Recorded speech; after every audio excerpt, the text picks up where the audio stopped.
talent. That's good. Thank you very much for being with us. Appreciate it. Thank you. Okay, please. Sir, the first executive order we have prepared for your attention, there are currently laws on the books requiring certain disclosures of universities when they accept large foreign gifts. We believe that certain universities, including, for example, Harvard, have routinely violated this law, and this law has not been effectively enforced. So this executive order charges your departments and agencies with enforcing the laws on the books with respect to foreign gifts to American universities. Okay, thank you. Thank you very much. We'll put it right here. Next for you, sir, university accreditation is currently a process controlled by a number of third-party organizations. That's by statute, by law. Many of those third-party accreditors have relied on sort of woke ideology to accredit universities instead of accrediting based on merit and performance.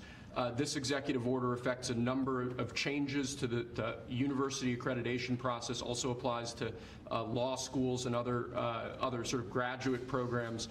But the basic idea is to force accreditation to be focused on the merit and the actual results that these universities are providing, as opposed to how woke these universities have gotten. So we're setting up new accreditation pathways. We're charging the Department of Education to really look holistically at this accreditation mess and hopefully make it much better. Will we look into the past people that they've taken? For instance, I hear all about certain great schools, and then we read where they're going to teach people basic math that we can all do very easily, but they can't do. They're going to the top school, and they come out with a program of teaching basic math to somebody that got into a Harvard or a Princeton or a Yale. Is that part of this? When universities are not performing appropriately, whether that's in admissions or whether that's in their actual instructional activities, that's certainly something that accreditors should be considering, that right now we believe they're not doing a good enough job of, and I think Secretary McMahon could probably speak to that better than I could. So they're allowing people into school that can't do math, and yet kids who've worked really hard and number one in their class in a high school someplace in New Jersey or in Mississippi, they can't get into the best schools. What is that all about? Yeah, and I think that gets to your policy, sir, of meritocracy, that we should be looking at those who have real merit to get in, and we have to look harder at those universities that aren't enforcing that. Okay, thank you. And this pretty much does it, right? Yes, sir. Thank you.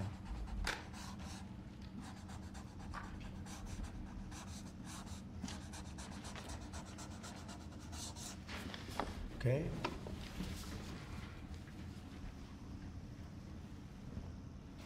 Thank you.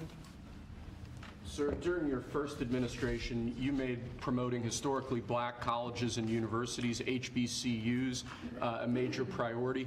This executive order takes existing law on HBCUs and brings it into effect. We're going to be setting up a White House initiative on HBCUs. The basic idea here is making sure that every aspect of your administration is working to ensure that HBCUs are able to do their job as effectively and as efficiently as possible. Okay.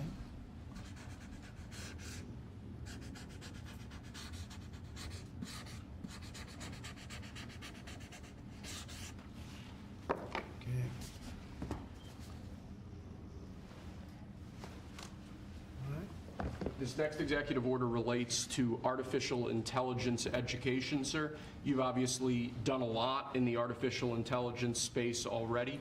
The basic idea of this executive order is to ensure that we properly train the workforce of the future by ensuring that school children, young Americans, are adequately trained in AI tools so that they can be competitive in the economy years from now into the future as AI becomes a bigger and bigger deal. That's a big deal because AI is where it seems to be at. We have literally trillions of dollars being invested in AI. And somebody today, a very smart person, said that AI is the way to the future. I don't know if that's right or not, but certainly very smart people are investing in it heavily.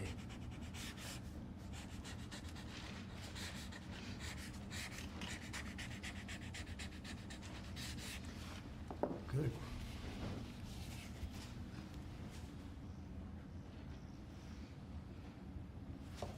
Okay.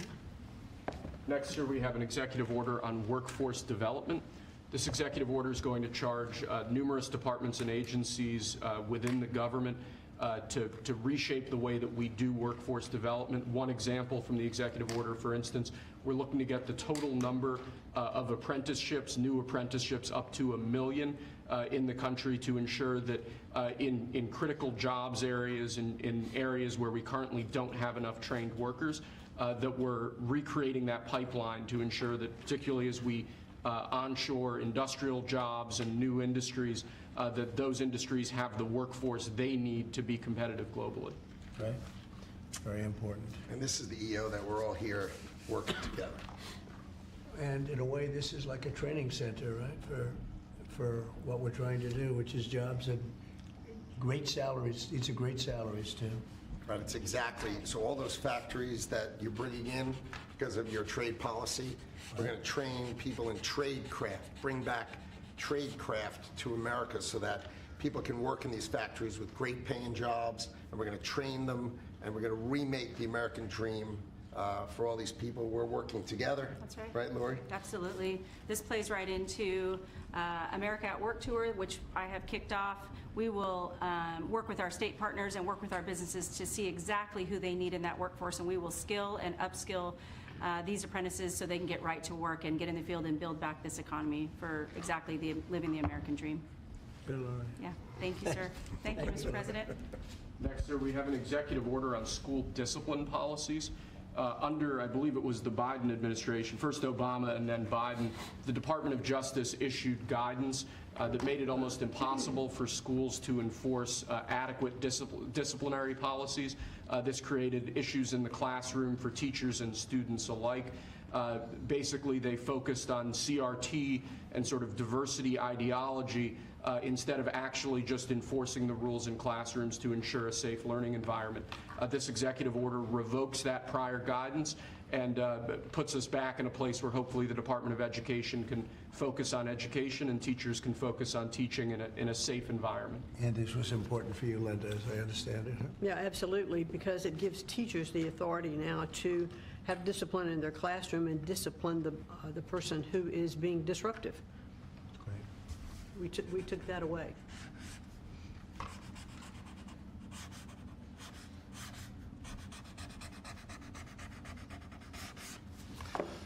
Okay.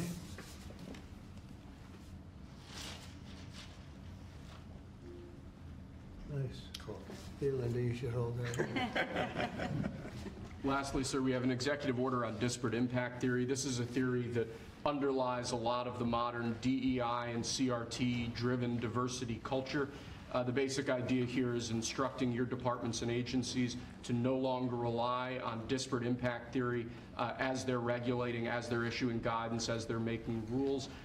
We want to focus on results. We want to focus on actual fairness. We want to focus on merit, not things like disparate impact theory and the whole sort of diversity, equity, and inclusion cult. It's getting out of that, huh? Yes, sir. After being in that jungle for a long time.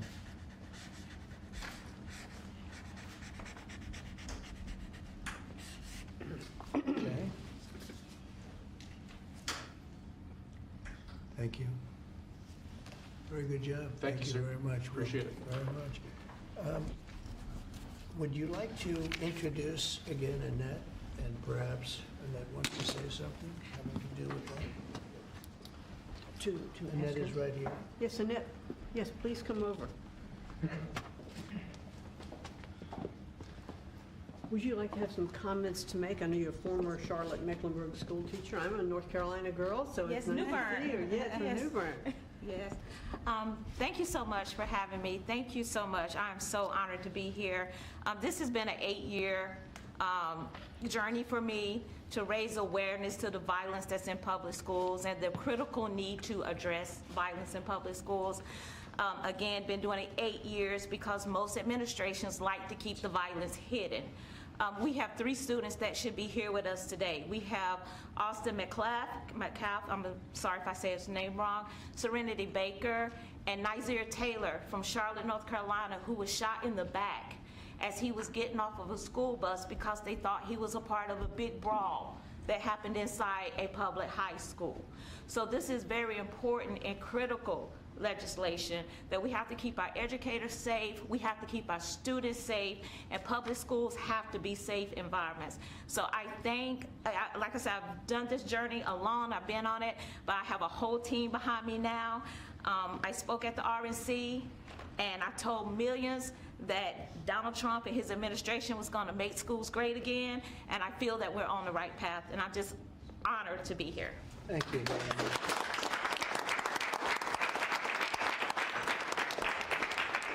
Just to our great vets that are with us, and is it okay if I give her one? What do you think? Thank you. Thank you so much. I Thank you appreciate it. very Thank you. much. Thank you. Thank you. What an honor. Great job. Could I ask Sarah to speak, Gerardo? Yes, sir. Thank you. Tell Thank us you. a little bit about these great gentlemen. These heroes, Mr. President, are extraordinary. This is my husband, Michael, and so many of our dear, dear friends who are here today. Right. Many of them have met you, sir, in your first administration in the hospital, many times at Walter Reed. Right. And they've had long recoveries. Tomorrow, for my husband, marks 15 years since he was wounded in Afghanistan. Wow. And on that day, about 6 years ago, he had his 120th surgery post-Afghanistan. And you came to see him at Walter Reed, and so many others. And we saw great reform in the VA, access, same-day access to prosthetics, mental health care, and we know that that is back. We're going to, these gentlemen were saying, Alex here earlier was saying, in the last few years when he's gone to get a wheelchair, the VA has asked him, this gentleman, they've asked him to prove that he still has his injuries, as though maybe his limbs would grow back. And they unfortunately did not, yes. And we've seen that many times. And so we're excited for you bringing back the VA accountability, Mission Act, community care, that were the hallmark of your first term. And we're so excited, sir, to be here. We're honored to be here. And thank you for all you do for our Well, nation's heroes. Thank you. Who's that picture on there? That is Joe Biden, and it says, "Let's go, Brandon." I'm saying, what was that picture? That's great. I told him he wasn't allowed to ask you to That's sign great. it. That's very good. Well, thank you all very much. Would you like to say anything, fellas? There's a big chance you have a lot of good people watching that believe in you. They happen to be the media, but they believe very much in you like I do. Anybody? Mr. President, we're very happy with the energy that this administration is bringing, and it's an administration that does what it promises, and so we're behind you, we believe in you, and I think we all love you. We got to speak for everyone. Thank you very much. And I'm going to get you a better hat. Say I have better hats. That's a good one. That was the original. It was. That means he was there I've right been wearing from it the before it was cool. That's right. That's an early one. We'll save that one, though, right? Yes, Mr. President. Thank you. Anybody, please? I'd like to stay. Yeah. Okay. Well, I was just going to say thank you for loving America, sir. Thank you very much. Thank you so much. Very nice. Thank you very much. True. Thank you. Sir, the man just spoke, saved Michael Broder's life. And of course, he goes immediately to say thank you, as he was the one that saved Michael Brado, put him in the helicopter, and got him off the combat zone. Wow. So the selflessness of these men is unspeakable. That's great. See ya. Yeah, he's alive because of Batman right here. That's very good.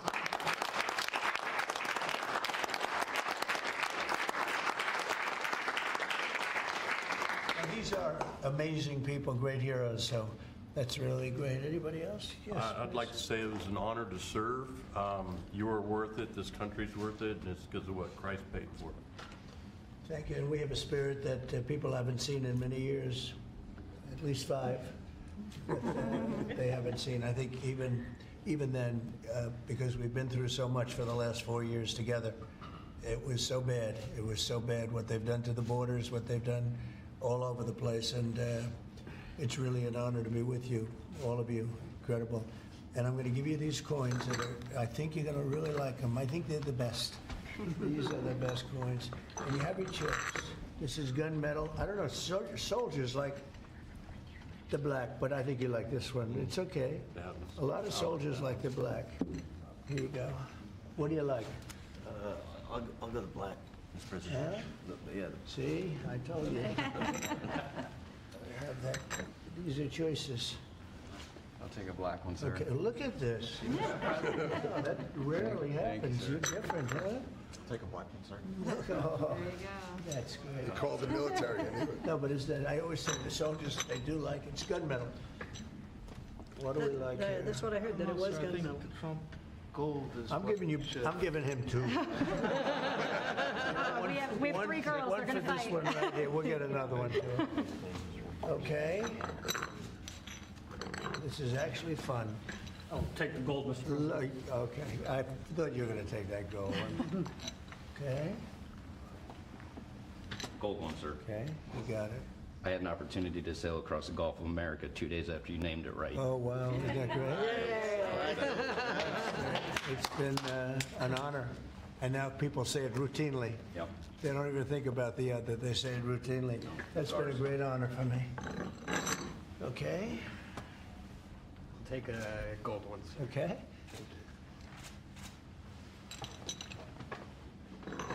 Almost even, I think gold has an edge. Oh, I would love a gold one, You sir. got it? Thank you so much.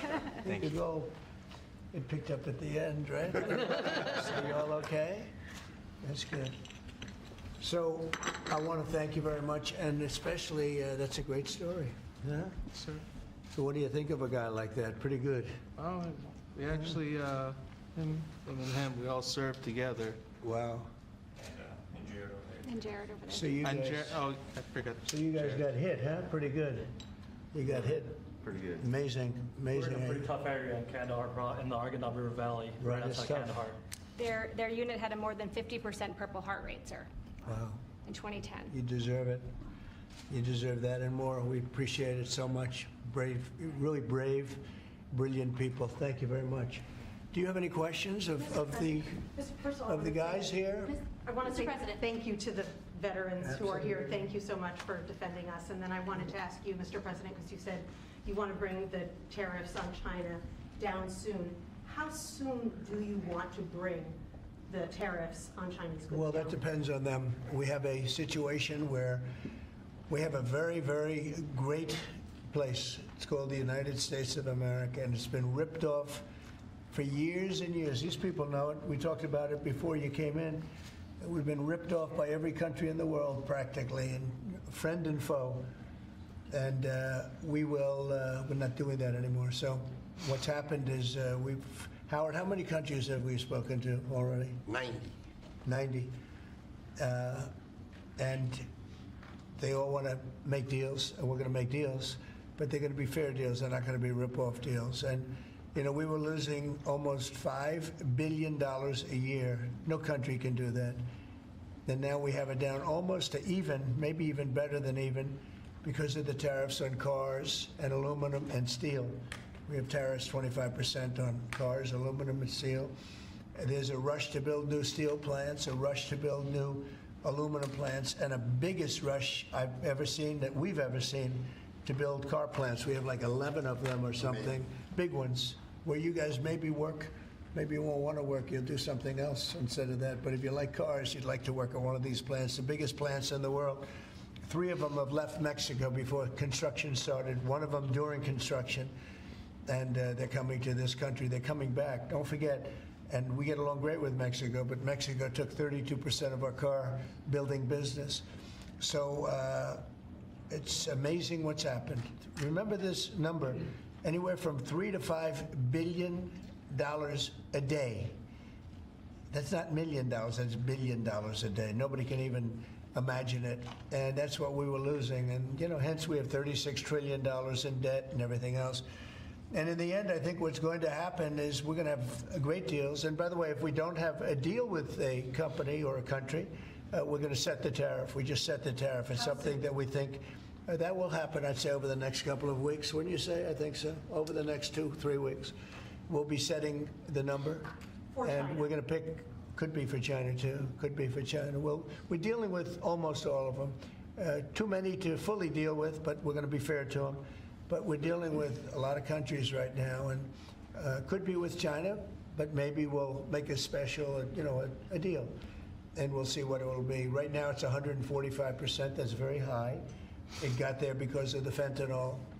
They're sending, massive amounts of fentanyl into our country and killing a lot of people, probably 200,000 plus a year, wiping them out. You probably all have friends that were killed, somebody was killed in your family or your friends with fentanyl, and somehow it's made almost exclusively in China. And as you know, we essentially tax them 10 and then another 10. We also taxed Mexico 25 and we taxed Canada 25. And that's the kind of money that's what's pouring into our country right now. And it's gotten us down from losing $3 to $5 billion a day to actually making money, but breaking even, let's say, but we're going to make a lot of money. And that money is going to be used to reduce taxes. We're going to get big tax breaks. We're going to, there was a time, I said it this morning, I think some of you were there was a time from 1870 to 1913, it was a long time ago, we were an all-tariff nation. Foreign nations paid taxes. They paid money to us in the form of tariffs. And that was when we were the wealthiest. We were the wealthiest proportionately that we ever were. And they formed committees in 1887 in particular, but they formed committees to determine what we should do with all the money. We had so much money, you guys would have loved it. We had so much money, they didn't know what to do with it. We gave it away to different causes, and you haven't seen that too much anymore, although we give plenty away, but now we shouldn't be giving it away. We have to take care of ourselves first, right? Absolutely. But we were very wealthy, and proportionately the wealthiest we ever were. We built the Panama Canal. Jimmy Carter gave that away for $1, by the way. One of the most profitable things ever built, the Panama Canal. We gave it away for $1 to Panama. Why? I don't know. Nobody knows, but that's what we had. We had people like that sitting behind this desk. And that shouldn't have happened. Panama Canal, it was the most expensive thing ever built by our country in history. I'm talking relative dollars. We've never built anything so expensive. I think it was the equivalent of $1.7 billion. And we've never built anything like that. We built a lot of things, but never so expensive. Then we started building other things. We had a lot of money to do it, all based on foreign countries coming in and paying us tariffs. And we're doing that again, and I think we're going to make so much that we're going to be able to reduce taxes in this country by a lot. And we're also going to treat those countries very fairly. But if we don't make a deal, which is possible, we're going to just set the price. Because you remember, they have to come in, they want to come in here, and they want to do business with the United States. So we want to set a fair price, and we'll do that. We're going to be very fair, but we'll set a fair price. And then they can make a determination as to whether or not they want to do business with the United States. And I think most of them will. And I think we're going to treat them very fairly. Were you worried about what the 145% tariffs were doing to small businesses here in the U.S.? Is that why you're bringing it down? No, I haven't brought it down. I haven't brought it, still 145. I haven't brought it down. I said it's a high tariff. It is a high tariff, but I haven't brought it down. It basically means China's not doing any business with us, essentially, because it's a very high number. So when you add that to the price of a product, a lot of those products aren't going to sell. But China's not doing any business. They were doing $1.1 trillion. Think of that, $1.1 trillion. You know what that is? And it was just very unfair to us, and we were doing very little, relatively very little with them. It was a very one-sided. But we get along, I get along very well with President Xi, and I hope we can make a deal. Otherwise, we'll set a price, and hopefully they'll come here and they'll contribute, and if they don't, that's okay.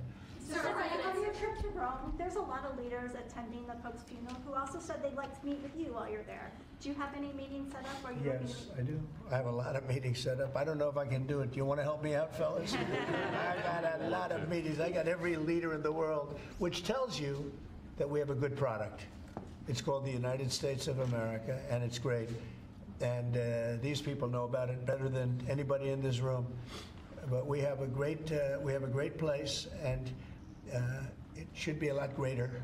And that's what we're going to do. We're going to make it greater than ever before. It's very simple. Who are you going to be meeting with, President Zelensky? Well, I have a lot of meetings set up, yeah. And are you bringing anyone with you in the U.S. delegation to the funeral, like Secretary Rubio or a former president? We have a couple of people coming. We'll announce it probably this evening or tomorrow. First Lady's going, and some people are coming with me from staff. But we'll have a number of people going. I'm sure it's going to be a beautiful ceremony.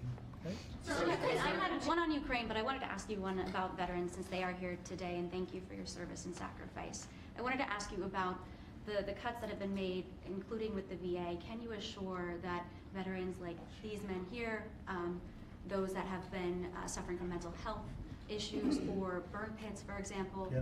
will be taken care of. Yeah, even very with the much so. cuts. In fact, they will tell you it's been better with me than any president in history. We had a 92% approval rating, which is unheard of, up 50 points from the previous administration in my first 4 years, and we're doing better now. And in fact, now they have something, the call-in doctor stuff, where it's really become, it's really become modernized and great, where you don't have to go and travel sometimes long distances to get to a clinic or get to the VA.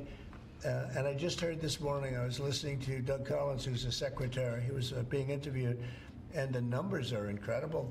The approval ratings are the highest I've never heard numbers like this. It's better than the first 4 years.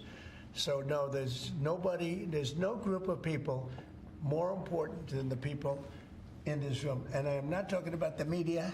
I'm talking about these people right here. There's no group, and they're going to be taken really well care of. That's very important to me. And on the war in Ukraine, are you going to be meeting with President Zelensky? He's asked to meet with you this weekend. Will you be meeting with him I this don't weekend? know. I don't know that he's going to the funeral or not, but I just hope he gets this thing solved, because we're losing about, think of this, 5,000. I was saying 2,500, and everyone was telling me that's low. 5,000 soldiers are being killed every week, approximately. Think of that. Every week, 5,000 soldiers, but let's say from 3,000 to 5,000 are being killed. They're Russian and Ukrainian. They're not Americans, but they're Russian, but they're people. And they're humans. They're human beings. They have families. They wave goodbye to their son, and then they get a call that the son's no longer there. It's a vicious war, and if I can help solve it, we're not losing our soldiers, but we're losing soldiers, a lot of people. And if I can solve it because of a certain ability, that would be great. And if it doesn't happen, I will say that I think Russia is ready, and a lot of people said Russia wanted to go for the whole thing. And I think we have a deal with Russia. We have to get a deal with Zelensky, and I hope that Zelensky, I thought it might be easier to deal with Zelensky. So far it's been harder, but that's okay. It's all right. But I think we have a deal with both. I hope they do it, because I'm looking to save, and we spend a lot of money, but this is about a lot of humanity. This is the worst. I get the pictures, the satellite pictures.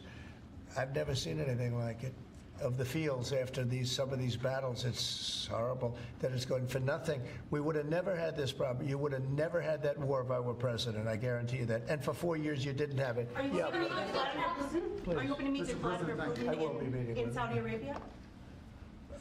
It's possible, but most likely not. I think we'll meet with him shortly thereafter. Then.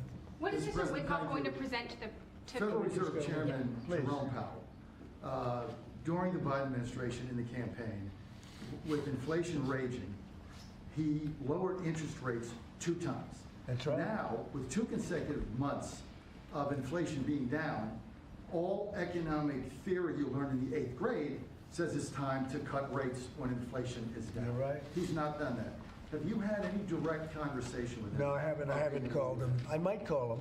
I haven't called him, but I believe he's making a mistake by not lowering interest rates. And I think as well as we're doing, we'd do much better. He's keeping rates too high. He historically has been late, except when it came to Biden.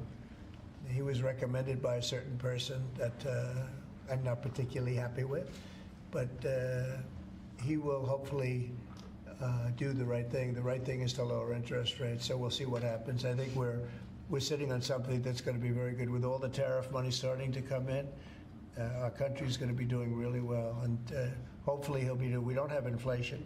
Groceries are down. When I first came in, you people were there. They hit me with the first day that I was president. Somebody started screaming at me that eggs are up. I said, I just got here. And in the first week, they were going crazy. You remember that, Linda? Yes. They were going crazy. They're saying, egg prices are too. I said, I'm here for 1 week. Just leave me alone. This is a fake news media. And I said, what can I tell you? But Brooke Rollins, our Secretary of Agriculture, and a group working with her have done an amazing job. And egg prices have gone down 87%. Energy now is down $65 a barrel. They have some energy selling gasoline for less than $2 in a couple of states. Alabama, a couple of great states, but all over the country, it's way down from what it was 6 months ago, 3 months ago. And that has a lot to do with the war, you know. When Biden allowed energy to skyrocket, it just skyrocketed. It was out of control. Russia made a lot more money because they make their money on energy. And I kept saying, you know, he supposedly wants to end the war, but he lets energy go out of control. Well, I've gotten it, we are drilling like crazy right now, and we have it down to $65 a barrel. It went up to almost $100 a barrel. And at that number, Putin and Russia made a lot of money. So I think one of the reasons, look, I think he has a certain respect for me, but one of the big reasons is oil prices are down. I think this is a good time to get the war settled. Thank you. Thank you for that question. For those of us that live here in the district, you said when you came in, you were going to make Washington, D.C. great again. Right. One of the issues we've got right now is we understand there might be an imminent deal between the owner of the Washington football team, whatever you want to call them now, Commanders, and locally in getting the Redskins back to D.C. and RFK Stadium. That's on federal property. Right. Are you going to be involved in that negotiation? Yeah. And would one of the stipulations be they change their name back to the Redskins? Oh, I see. Well, that's a little bit, nobody's asked me that one. Look, I think when the Indian population is a great part of this country, a great heritage. And we were talking about Massapequa, Long Island, the Chiefs, they call themselves the Chiefs, or the Kansas City Chiefs. They're not changing their name. A great team, great people, great owners, great coach and quarterback. I love the quarterback, like his girlfriend too, and his wife. His wife is great. She's been a big fan. His quarterback's mother is incredible. I like that team. They're called the Chiefs, and frankly, I see nothing wrong with it. They call them the Warriors, and not that team, but a lot of other teams, and all of these Indian surnames and different names. And I'm saying that I think that's a positive thing. And when you go back to Indians, they poll this. They don't know why these names are being taken off. They're trying to. I think it's degrading to the Indian population, and it's a great population, and they like when they're called by various names. Now, Washington. The Redskins, perhaps that's a little bit different, but I can tell you that I spoke to people of Indian heritage that love that name and they love that team, and I think it's I think it's a superior name to what they have right now, and it had heritage behind it. It had something special. But a lot of the names having to do with, different places, not just Indians, but I think they changed the name of the Cleveland Indians. Why would you take the name Indians off the Cleveland Indians? And now it's called the Cleveland something else, right? Guardians. It just doesn't make sense to me. So we're about bringing common sense back to this country. And it may be popular or unpopular what I'm saying and I've just said to you. See, he's a nice guy. He got a lot out of me on this one, but I mean, I think most people agree with me. I think it really is demeaning to Indians. But to change the name of the Cleveland Indians as an example to the Cleveland Guardians, it's not the same, and I'm sure it has an impact on the team. Please. Sir, thank you, sir. Elon Musk said he'll be stepping back from his work with Doge a little bit and only dedicating maybe a day or two a week to it. How long would you like to see that continue, and how involved would you like to see him continue to be after? Well, first of all, I can't speak more highly about any individual. He's an incredible guy. He's a brilliant guy. He's a wonderful person. I've seen him with his family. I've seen him with a lot of his children. He's got a lot of children. He treats them good. He loves his children. But he's a brilliant guy, and he was a tremendous help, both in the campaign and in what he's done with Doge. And we're talking about almost $200 billion and rising fast, because many of the things that we were looking at are now being found out to be fact. It's terrible. I mean, the fraud, the waste, the abuse, everything that's happened is just terrible. So I also know that he was treated very unfairly by I guess you'd call it the public, by some of the public, not by all of it. I say he makes an incredible car, everything he does is good, but they took it out on Tesla. And I just thought it was so unfair because he's trying to help the country. But he has helped the country. I also want him to make sure that he's going to be in great shape, and I know he is. I mean, he's going to do great. he loves the country. He didn't need to do this. He did it. And I told him, I said, you know, whenever you're ready, I'd like to keep him for a long time, but whenever you're ready, he's an exceptional guy. When you see those rockets go up and come back and land in the same gantry, nobody else can do that but this man. So he's just an incredible person, and he's a friend of mine, and he's a nice person, too. He's a very nice person. He really helped the country, saved us a lot of money. And I heard him say that he'll start easing, which is always, he was always at this time going to ease out. And when he goes back to Tesla, that'll be taken care of. It was just, it's artificial. These were sick people that thought they were doing something. He's a great patriot, and he should, really, it shouldn't be the way, that should never have happened to him. And I will tell you right now, he makes a great product. He makes a great product. It's a great car. It's great everything. Starlink is great. What he does is good. He's doing medical things that are amazing. And we have to, at some point, let him go and do that. And we expect him to be doing it about this time. But I'll talk to Elon about it. Thank you for the question. A second question. Yeah. Canada has an election coming up. Do you have a prediction for that, and what do you think the results of With that respect to Canada? with the negotiations? Oh, I don't want to predict other nations' elections. It's tough enough doing this one.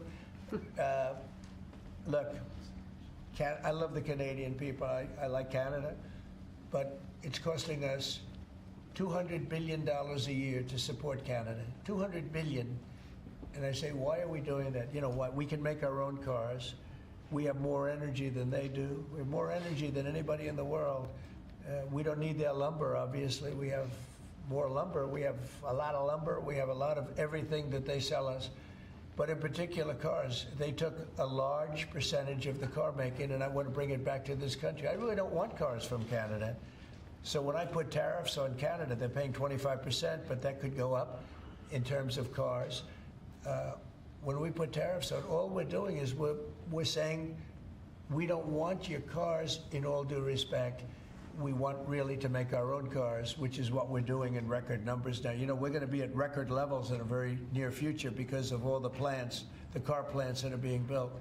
And I'd rather see them made in Michigan and made in South Carolina and made in different states, Tennessee.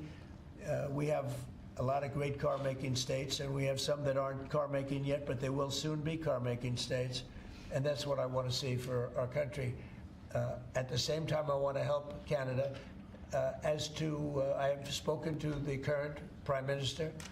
He was very, very nice, I will say. Very nice. We had a couple of very nice conversations, very good. But I don't think it's appropriate for me to get involved in their election. Mr. President, if I may, this deal that you have with Russia, does it include recognizing Russia's sovereignty over Crimea? Well, everything is good. Look, I just want to see the war end. I don't care. If they're both happy, they both sign an agreement. I have no favorites. I don't want to have any favorites. I want to have a deal done. I want to save the lives. Now, with that being said, we're spending hundreds of billions of dollars through Biden. Biden should have never let that war happen. We're spending hundreds of billions, maybe $350 billion we've given to Ukraine. And we could use that money right here. So I'd like to see that. But most importantly right now is when I see the pictures, the satellite pictures of the battlefield, if I can stop that because of an ability I have to do things, I want to see if I can do that. Yeah. Mr. President, thank you. On tariffs, you just mentioned that 25% could go up on cars in terms of Canada. Does that mean that you're considering changes to the auto tariffs and auto parts? No, we're not considering it now, but at some point it could go up, yeah, because, again, we don't really want Canada to make cars for us, to put it bluntly. We want to make our own cars, and we're now equipped to do that. They took a lot of our car business. Mexico, too, took a lot of our car business. We want to make the cars here. I'm running this country. I'm not running Canada.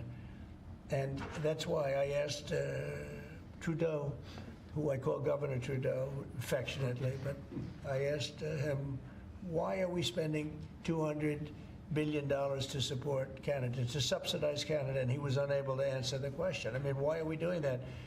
And I have to be honest, as a state, it works great. As a nation, considering the fact that most of the nation, 95% of Canada, what they do is they buy from us, and they sell to us. They sell to us. If we didn't buy their oil, and we don't need their oil. We have more oil than anyone, but we don't need their oil. We don't need their lumber. We don't need their cars. We don't need anything.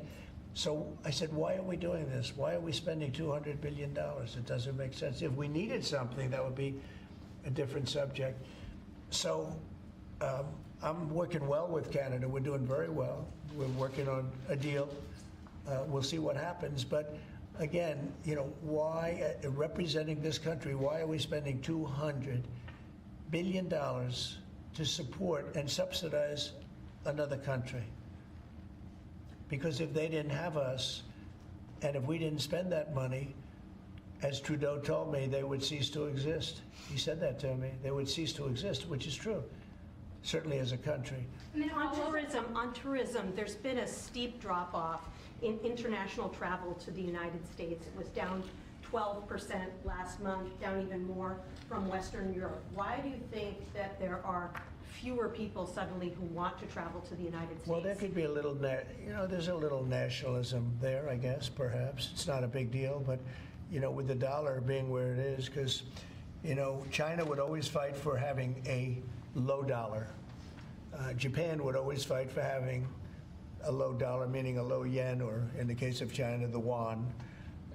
They'd always want to have, I'd speak to President Xi a lot. I'd say it's unfair that your yuan is so low. I'd call up a great man, Prime Minister Abe, great man, Shinzo, who was unfortunately assassinated. And I used to tell you, he was a good friend of mine. I used to say, Shinzo, you can't let your yen go down. It makes it very hard for us to sell tractors. It makes it very hard to us to get tourism. And our dollar is a little bit on the low side. And that means that a lot of tourism is going to come in. But I could see a little bit nationalism at work. And I can see it likewise with us, not wanting to go to certain countries. But that will work out very Do easily. you think some people are scared to come here because they hear the stories of tourists who are detained for a few days No. or even a week or two? No, we treat our tourists great. We're the tourism capital of the world. There's no place like this. And there may be a little bit of nationalism, but I doubt it. I actually doubt it. Yeah. Mr. President, has there been any direct contact between the U.S. and China on trade at all? Yeah, of course. And Every day. every day. And then secondly, would you support a millionaire tax? I think it would be very disruptive because a lot of the millionaires would leave the country. In the old days, they left states. They'd go from one state to the other. Now with transportation so quick and so easy, they leave countries. You'll lose a lot of money if you do that. That would, and other countries that have done it have lost a lot of people. They lose their wealthy people. That would be bad because the wealthy people pay the tax. Okay? Sir, how did the talks today go in London? Do you think that the asks from Ukraine and I think they went well. I mean, we got to get two strong people, two smart people to agree. And as soon as they agree, the killing will stop. But yeah, I think they went well, pretty well. So as you said, what should We understand that your economic team, many of them are here today, J.D. Vance, has negotiated what's been called a monster trade deal with India, like biggest one ever. Can you share with us what some of the framework of that might be? You said England. India. India? India. Oh. Muslim. They're not very complicated, these deals. It's about the tariffs. India charges almost more than any other country in the world. And believe it or not, we do very little business with India, other than the fact that I like the Prime Minister very much. He's a friend of mine. He was here 2 weeks ago, as you know. And we stood right outside, did a news conference. Unfortunately, the grass was very wet. And it was very hard for people to stand on the grass. They got their shoes all ruined. But other than that, it was a very good news conference. And he's a great guy. But we do very little business. You know why? Because their tariffs are so high. They have among the highest tariffs, higher than China. They have among the highest tariffs in the world. And I understand they're going to reduce those tariffs, but it's really sort of their problem, not ours. We do very, very little purchasing in India because And selling. We do very little selling. I mean, Harley Davidson, I said, how are you doing in India? This is about 6 years ago. They came to lunch as a great American company. They make the motorcycles. And I said, how are you doing in India, as an example? Well, we don't do any business there. Why? Because the tariffs are too high. I said, that's interesting. Well, what are you going to do? He said, well, we're going to build a plant in India. And that's what they did. I don't want that to happen. They were forced to build a plant. Well, essentially what we're doing is the same thing. Remember, there's no tariff when they build their plant here. And everybody wants to build because they don't want to. And the higher the tariffs go, the more likely it is they come in and build a plant. You know, I mean, if it's 25%, that's fine. If it's 50%, you'll get more plants. 75, you get more. And 100, you get more than that. And they're all coming in at numbers that nobody's, I don't think, Howard, there's ever been numbers like we've seen. Never. $7-8 trillion worth in 2 months. Because it took me a month to get started, in all fairness, but in 2 months we did this, and now we're coming up on 100 days, first 100 days, and I think we're going to be close to $8 trillion. There was never any president that did even a tiny percentage of that. Okay, any other questions? Sure. What about a deal signed, one of the deals signed by your 100-day mark, and China is saying that you were threatening and blackmailing them into a deal? What would be your response? Well, I mean, China, look, I have great relationships in China, with President Xi in particular, but China has been charging us massive tariffs for many years. That's one of the reasons they were able to steal so many of our companies. They took our companies out of America, and they built their plants in China. And one of those things, so now we're reversing it, but at levels that nobody's ever seen before. No, we're going to get along great with China, I have no doubt about it. Thank you very much, everybody. Thank you, press. Thank you. Send it out. Thank you. Thank you. Keep going. Right out the door that way. Thanks, guys. Thank you. Thank you. Thank you.